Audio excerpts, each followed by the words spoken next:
just say American athletes are taking home some hardware, and a lot of that success has to do with our economy. Veronica Dollar teaches economics at Pace University and has studied the connection between Olympic achievement and wealth. Veronica, welcome to Marketplace.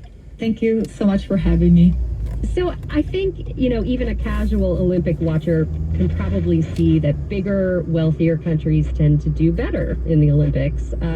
But you've been studying this. How strongly is Olympic performance correlated with economics?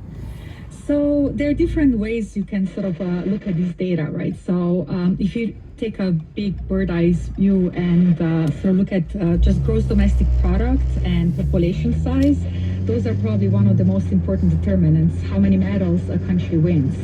But then, of course, there are all these subtle issues that sort of play a role as well that influence who gets to be an athlete and who gets to succeed and in which sport. Right, and it sort of belies the notion of a meritocracy when you see these differences in terms of wealth. But why, generally speaking, would wealthier countries perform better in the Olympics? So the most important thing that matters is basically the infrastructure, right? Or even just before the infrastructure, health and nutrition and life expectancy and infant mortality. Those are some of the very, very basic first variables that we should be looking at when we're sort of thinking about how many athletes we can create, let alone getting, proper equipment and proper coaching and things like that our top athletes here in the United States are exposed to. Well, and just an example you give in your research of the cost that supporting athletes can reach. I mean, can you talk about cryotherapy and just how that has become popular and it's so expensive?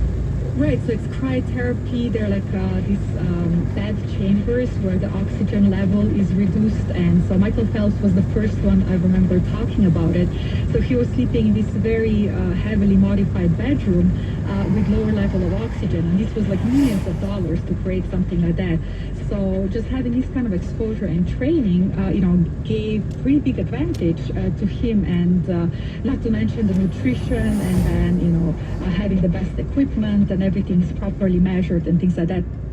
You've also been working on an analysis looking at the role of income inequality in Olympic achievement. What have you found? Yeah, so this is something that is sort of like a new addition to this research.